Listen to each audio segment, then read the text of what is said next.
নমস্কার বন্ধুরা, ঘরকন্নার খুঁটিনাটিতে সকলকে স্বাগত। আজ চলে এসেছি সিমের সেরা একটি রেসিপি নিয়ে, যেটা দুপুরের গরম গরম ধোয়া ওঠা ভাতের সাথে জমে যাবে। এইভাবে বানালে যে সিম খেতে অপছন্দ করে সেও আঙুল চেটে খেতে বাধ্য হবে। বানানোর পদ্ধতি একদমই নতুন, তবে খুবই সহজ, সরল ও সাধারণ। অল্প সময়ে নামমাত্র তেল মশলায় এই রান্নাটি তৈরি হয়ে যায়। প্রথমে রান্নাটি তৈরি করার জন্য আমি এখানে 400 গ্রামের মতন সিম নিয়েছি। সিমের দুটো দিক যে সরু সুতোর মতন থাকে সেগুলোকে ছুরির সাহায্যে বার করে নিচ্ছি। সমস্ত সিমগুলোকে একই রকম ভাবে বার করে নেব। এবার সিমগুলোকে খুব ভালোভাবে পরিষ্কার করে ধুয়ে নেব। আমি এখানে সিমগুলো গোটা রান্না করব। প্রথমে রান্নাটি শুরু করব। প্রথমে কড়াইয়ে অল্প পরিমাণ জল দিয়ে, জল গরম হলে অল্প পরিমাণ লবণ দিয়ে দেব। জলের সাথে লবণ ভালোভাবে মিশিয়ে নেব। জল যখন ভালো মতন ফুটতে শুরু করবে তখন কেটে ধুয়ে রাখা সিমগুলো দিয়ে দেব। এবার ঢাকা দিয়ে গ্যাসের ফ্লেম লো টু মিডিয়ামে রেখে জাস্ট 5 মিনিটের মতন ভাপিয়ে নেব। বেশিক্ষণ সময় ধরে ভাপাবো না। শিম যতক্ষণ ভাপানো হবে ওই সময়ের মধ্যে আমি পেঁয়াজটাকে কুচি করে নেব। এই রান্নাতে পেঁয়াজের প্রয়োজন, তার জন্য একটা মিডিয়াম সাইজের পেঁয়াজ নিয়ে নিয়েছি। পেঁয়াজটাকে পাতলা কুচি কুচি করে কেটে নেব। পেঁয়াজটা কেটে রেডি করে নেওয়ার পর এবার গ্যাসে কড়াই বসিয়ে কড়াই ভালো মতন গরম করে নেওয়ার পর ওই শুকনো কড়াইয়ের মধ্যে সাদা তিল দিয়ে দেব। তিলটাকে শুকনো কড়াইয়ে হালকা নেড়ে চেড়ে ভেজে নেব গ্যাসের ফ্লেম লোতে রেখে। 400 গ্রাম সিমের জন্য 25 গ্রাম সাদা তিল দিয়েছি। তিল থেকে যখন সুন্দর একটি গন্ধ বের হবে আর যখন তিলটা চিটপিট করতে শুরু করবে তখন গ্যাসের ফ্লেম বন্ধ করে দেব।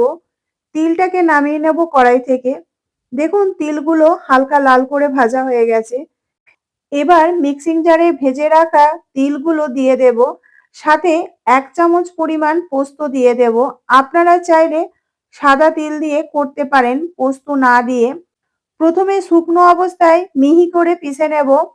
তারপর দুটো কাঁচা লঙ্কা দিয়ে অল্প পরিমাণ জল দিয়ে মিহি একটা পেস্ট বানিয়ে নেব। 5 মিনিট হয়ে গেল সিমগুলোকে ভাপানো। দেখুন সিমগুলোর কালার চেঞ্জ হয়ে গেছে। সিমগুলোকে পুরো সেদ্ধ করিনি, জাস্ট হালকা ভাপিয়ে নিয়েছি। এবার কড়াই থেকে সিমগুলোকে তুলে নেব একটা প্লেটের মধ্যে। ওই কড়াইয়ের মধ্যে দিয়ে দেব সামান্য পরিমাণ তেল। তেল ভালো মতন গরম করে নিয়েছি। এবার ফোড়ঙে দিয়ে দিলাম দুটো শুকনো লঙ্কা। শুকনো লঙ্কাটাকে 1 থেকে 2 সেকেন্ড নেড়েচেড়ে ভেজে তুলে নেব। শুকনো লঙ্কা ভাজা ওই তেলের মধ্যে দিয়ে দিলাম হাফ চামচ কালো জিরে। কালো জিরেটাকে 1 সেকেন্ড নেড়েচেড়ে নেবার পর একটা মিডিয়াম সাইজের পেঁয়াজ কুচি কুচি করে কেটে আর দুটো কাঁচা লঙ্কা দিয়ে দিলাম। তবে ঝালটা আপনারা আপনাদের ইচ্ছে মতন দেবেন, কম বেশি করে নিতে পারেন। পেঁয়াজটা 3 থেকে 4 সেকেন্ড হালকা লাল করে গ্যাসের ফ্লেম মিডিয়ামে রেখে ভেজে নেব। আপনারা যদি এই রান্নাটি নিরামিষ খান তাহলে পেঁয়াজটা স্কিপ করতে পারেন। সেই ক্ষেত্রে লঙ্কা আর কালো জিরাটাকে একসাথে ভেজে তুলে নিতে হবে।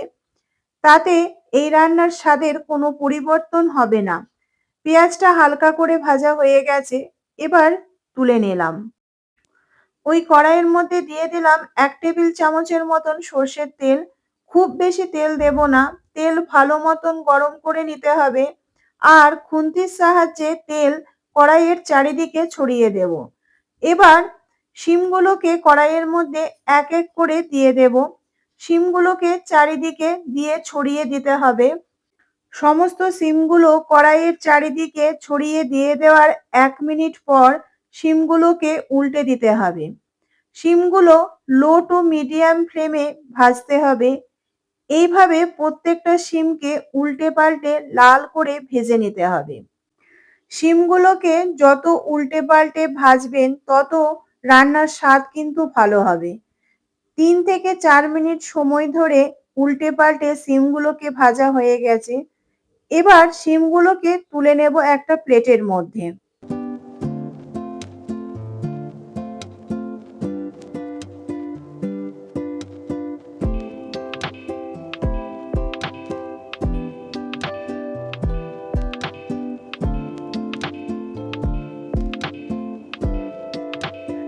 সিম, পেঁয়াজ, কাঁচা লঙ্কাগুলো ভাজা কমপ্লিট। এবার নিয়ে নিলাম একটা স্টিলের টিফিন বক্স। তার মধ্যে প্রথমে ভেজে রাখা সিমগুলো দিয়ে দেব একটা একটা করে। সিম ভাজাগুলো সমস্ত টিফিন বক্সের মধ্যে দেওয়া হয়ে গেছে। এবার ওপর থেকে দিয়ে দেব সাদা তিল আর পোস্ত বাটাটা। মিক্সিং বাটিটা ধুয়ে অল্প পরিমাণ জল দিয়ে দেব। এবার দেব পরিমাণ মতন লবণ। লবণটা দেওয়ার পর এবার লবণটা ভাজা সিম, পোস্ত আর তিল বাটার সাথে হাতের সাহায্যে ভালো করে মিশিয়ে নেব। তারপর দিয়ে দেব পেঁয়াজ আর কালো জিরে ভাজাটা আর দিয়ে দেব কাঁচা লঙ্কা ভাজাটা। দিয়ে ভালোভাবে সমস্ত কিছু মিশিয়ে নেব হাতের সাহায্যে। এই শীত থাকতে থাকতে টাটকা সিম দিয়ে এই রেসিপিটি একবার বানিয়ে নেবেন, না হলে এই রান্নার স্বাদ আপনারা মিস করবেন। এবার সিমের ওপর ছড়িয়ে দেব 1 টেবিল চামচ কাঁচা সর্ষের তেল। এবার যে শুকনো লঙ্কাগুলো ভেজে তুলে রেখেছিলাম সেগুলোকে হাতের সাহায্যে শুকনো লঙ্কাগুলোকে গুঁড়ো করে নেব। তারপর সিমের ওপর সেই শুকনো লঙ্কাগুলোকে ছড়িয়ে দেব। দেখুন রান্নার আগে কতটা লোভনীয় লাগছে, তাহলে রান্নার পর এটা আরো লোভনীয় হয়ে যাবে। টিফিন বক্সের ঢাকনাটা ভালোভাবে আটকে নিলাম। এবার কড়াইতে অল্প পরিমাণ জল দিয়ে তার ওপর একটা স্ট্যান্ড বসিয়ে দিয়েছি। জল ভালো মতন গরম করে নিয়েছি। এবার ওই টিফিন বক্সটা স্ট্যান্ডের ওপর বসিয়ে দেব। তারপর ঢাকা দিয়ে গ্যাসের ফ্লেম লো টু মিডিয়ামে রেখে 10 মিনিট ভাপিয়ে নেব। 10 মিনিট পর ফিরে এলাম, গ্যাসের ফ্লেম বন্ধ করে দিলাম। ঢাকনা খুলে টিফিন বক্সটা তুলে নিলাম কড়াই থেকে। টিফিন বক্সটা ঠান্ডা হয়ে গেছে, এবার খুলে নেব। রেডি সিম ভাপা। দেখুন দেখতে কতটা লোভনীয় হয়েছে, এর স্বাদ অতুলনীয়। পোস্ত বা সর্ষে দিয়ে সিম ভাপা আপনারা তো খেয়েছেন, একবার তিল দিয়ে এইভাবে সিম ভাপা খেয়ে দেখবেন, এক থালা ভাত নিমেষেই উধাও হয়ে যাবে। যেমনই টেস্টি তেমনই হেলদি। শিম সুন্দরভাবে সেদ্ধ হয়ে গেছে, মুখে দিলে মিলিয়ে যাবে। শীতের দুপুরে ধোয়া ওঠা ভাতের সাথে এইরকম একটা রেসিপি থাকলে আর কিছু লাগবে না। এইভাবে একবার বানিয়ে দেখবেন। আপনাদের কেমন লাগলো এই রেসিপিটি অবশ্যই কমেন্ট করে জানাবেন। আমার চ্যানেলে নতুন বন্ধু হলে চ্যানেলটি সাবস্ক্রাইব করে নেওয়ার অনুরোধ রইল। পাশে থাকা নোটিফিকেশনটা অল করে রাখবেন। আমি যখন রেসিপি শেয়ার করব তখন তার নোটিফিকেশন আপনাদের কাছে তাড়াতাড়ি চলে যাবে। আজকের মতন এই পর্যন্ত। আবারও দেখা হবে নতুন একটি রেসিপি নিয়ে। আপনারা ভালো থাকবেন, সুস্থ থাকবেন। ধন্যবাদ।